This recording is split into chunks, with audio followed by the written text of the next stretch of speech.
देख रहे हैं सोका टाइम्स। हरियाणा विधानसभा चुनाव को लेकर नामांकन प्रक्रिया जारी है। आज 12 सितंबर है, आखिरी तारीख है नामांकन की।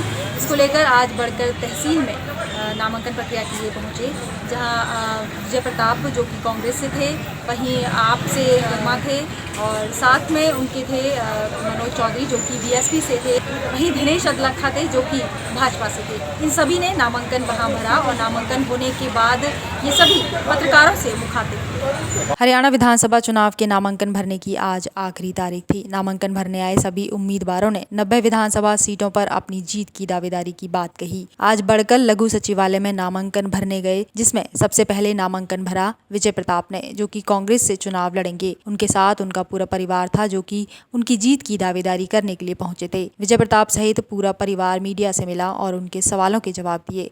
उसके बाद नामांकन भरकर बाहर निकले दिनेश अदलखा, जो कि भाजपा से उम्मीदवार हैं, जिनके बाहर आते ही मीडिया ने घेर लिया और उनके सवालों के जवाब देने लगे। उनके साथ उनकी धर्मपत्नी भी उपस्थित रहीं। दिनेश अदलखा पत्रकारों से बातचीत करते समय भावुक भी हुए, साथ ही खुश भी थे कि भाजपा ने उन्हें टिकट दी। इसके बाद नामांकन भरकर बाहर आए मनोज चौधरी, जो कि बीएसपी के उम्मीदवार हैं, जिन्होंने पत्रकारों से जनता के विकास के लिए कई वादे किए और उन वादों पर खरा उतरने की बात कही। और फिर 3 बजे के समय नामांकन भरा ओपी वर्मा ने, जो कि आम आदमी पार्टी के उम्मीदवार हैं। उन्होंने पत्रकारों से कहा कि वे दिल्ली की तरह ही फरीदाबाद का विकास करेंगे। उनके साथ भी उनकी धर्मपत्नी उपस्थित थी और इस तरह से नामांकन की प्रक्रिया समाप्त हुई। अब इंतजार है 1 अक्टूबर का, जब जनता द्वारा मतदान किए जाएंगे। विकास में भी जो इस पड़कल विधानसभा के अंदर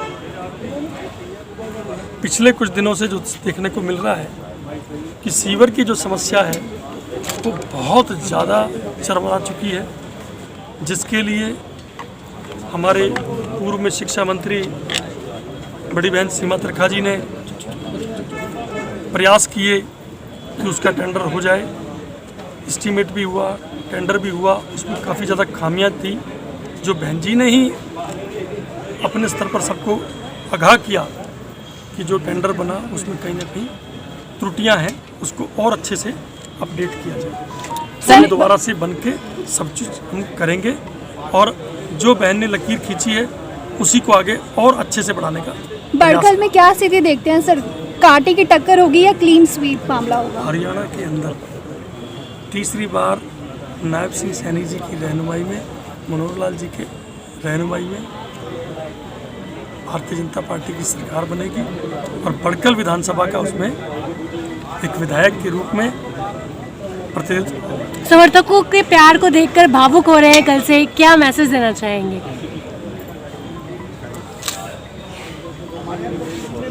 क्या होता है चाहे कार्यकर्ता इस जगह जाता है, उसके लिए बहुत बड़ी। आपका पार्टी की तरफ इतना प्यार देख के आप भावुक हो रहे हैं, इसका जनता समझ सकती है इस बात को। देखिए मैं आपको बताऊं, मेरे पिताजी को राजनीति में नहीं थे, मेरे परिवार के अंदर जिंदगी में किसी ने राजनीति की सोच भी नहीं रखी थी। पार्टी ने मुझे 3 बार पार्षद बनाया। मेरी माँ जो शारीरिक रूप से ठीक नहीं थी, जब वार्ड लेडीज हुआ तब भी उन्होंने मेरे परिवार पे और मुझ पे विश्वास जमाया, उनको टिकट दी, वो भी जीत करके नगर निगम में पार्षद गई। तो धन्यवाद करने का। दिनेश जी, आप तो हम पार्टी का धन्यवाद करते हैं जिन्होंने हमें टिकट दी, और आज चूँकि लास्ट डे था नॉमिनेशन का, तो इसीलिए हमने सुबह नामांकन भरा। बहुत ही अच्छे से सब कुछ हुआ, अंदर पेपर वर्क हमारा। और आपके कैंडिडेट विजय प्रताप जी अभी गए हैं, यहाँ से निकले हैं अपना नामांकन करके।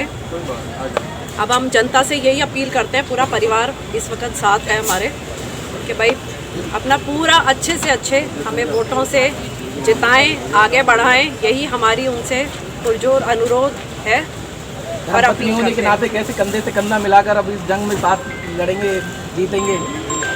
देखो, ये तो पूरे परिवार का ही सहयोग है, सब अपने अपने स्थान पे, चाहे छोटे बच्चे हों, बड़े हों, सब उनकी भाभियाँ, माताजी, पिताजी सब लगे हुए हैं और सब जनता का सहयोग है।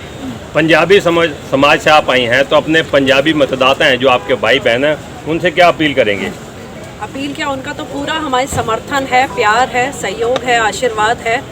और पुनः हम दोबारा नतमस्तक होकर उनसे अपील करते हैं कि अपना पूरा साथ दें, सहयोग दें और चूँकि मुझे अपनी बेटी बहन मानते हैं तो वो उनके कायदे से दामाद हुए, तो दामाद तो घर से खाली जाता नहीं है।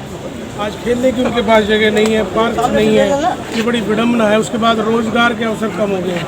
फरीदाबाद जो रोजगार की जननी थी, आज वहीं रोजगार के अवसर कम है। तो इन चीज़ों पे गौर करें। महिलाओं के लिए क्या पसंद है? देखिए, महिलाओं को तो हमारी पार्टी ने हमेशा भागीदारी दी है। पहली प्रधानमंत्री देश की महिला कांग्रेस ने दी, सोनिया गांधी जी हमारी अध्यक्ष रही, महिलाओं को पूरे रही है। आगे भी महिलाओं को मैं मानता हूँ बराबर का स्थान होना चाहिए, वो मिलेगा। भाजपा प्रत्याशी के लिए क्या कहेंगे जो आपके कंपटीशन में? ये तो जनता तय करेगी। देखो, मैं उनके विषय में पार्टी का राज देखा और 14 से 2024 तक भारतीय जनता पार्टी का राज देख रहे हैं, और इस राज में जनता की बिल्कुल अनदेखी हुई है। कोई विकास कार्य नहीं हुए, कोई किसान का सम्मान नहीं हुआ, कोई महिलाओं की सुरक्षा नहीं हुई, और कोई युवाओं को रोज़गार नहीं मिला।